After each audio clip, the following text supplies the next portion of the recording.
Pain Hustlers is a new Netflix movie that talks about the so-called abuse of the fentanyl lollipop Actique. Okay, those of you who remember this drug, it was a godsend. It was a very fast-acting opiate. It was approved for cancer pain, and it provided much needed quick relief in comparison to prescription pills that take up to half an hour to 45 minutes to work. Okay, uh, this is another ill-fated attempt at the federal government to peddle the lie that prescription opiates led to a prescription to abuse and a crisis. Okay, we talked about this in the past. Everybody knows that there was never a rise in overdose deaths, abuse due to prescription opiates. That was lie. That was a lie. The government attempted to link heroin and fentanyl to good fentanyl, methylfentanyl, to overdose deaths. And the DA admitted it. The CADC pointed that out. We all know it's a lie, but the government will not give up. They keep pushing the lie to the point now where they're making fools of themselves. To nobody's surprise, this movie got really bad reviews because most Americans now either know somebody or have a family member who has suffered or died as a result of the fentanyl crisis. Many, if not most, of those who are using street fentanyl are legitimate chronic pain patients, pain refugees, who cannot get prescriptions. Despite this, the government knows that there's been a 600% increase in suicides as a result of the lies on the part of the federal government, which have demonized prescription opiates. Okay, uh, again, 600% increase in suicide. Over 100 million patients now with chronic pain are suffering. We will all develop chronic disease. I'm sorry, chronic pain due to chronic disease.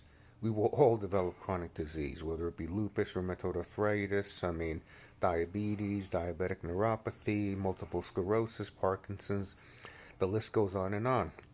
All chronic diseases lead to chronic pain due to organ damage, due to the Browning reaction, which is free radical damage accelerated by high fructose corn syrup, which is why diabetes has become such a problem, which our lifespan has dropped as a result of Nixon peddling the fructose. But regardless, we're still all going to suffer from the Browning reaction and develop chronic disease. Okay, street fentanyl is acetylfentanyl.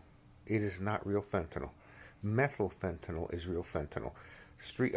You take street fentanyl by pills, right? You Methylfentanyl can only be absorbed through tissues. I mean, whether it be through the skin or with the patch or with this lollipop. Okay, so uh, that in itself is evidence that it is not real fentanyl. In fact, I'm convinced it's nothing more than a poison like cyanide that they're peddling, that people are abusing, including poor chronic pain patients. I feel bad for the actors in this movie because it's going to be a major bump in the road. As I'm not surprised that this movie got really bad reviews because people are sick of the bullshit. Okay, so again, this is another ill-fated attempt on the part of the government to hurt you. Uh, so, according to the government's theory, once you develop chronic disease, of course, unless you're one of them and you get good health care, they're just going to throw you out the pasture because they've been peddling that bullshit for years secretly. Your your Tea Partiers push this concept that we should just let people die. That's exactly what's happening. So you have to fight back with the vote. Okay, do not vote for Biden. Do not. I mean, Trump is not going to be president. Okay, even if some miracle he gets the nomination, which he's not going to get, because the Republican Party will pull out a ringer, and there's some good ones. Okay, uh, let's say he wins. If he tries to run office in jail, he's going to die in jail anyway. I mean, a la Whitey Bulger. He's not going to live.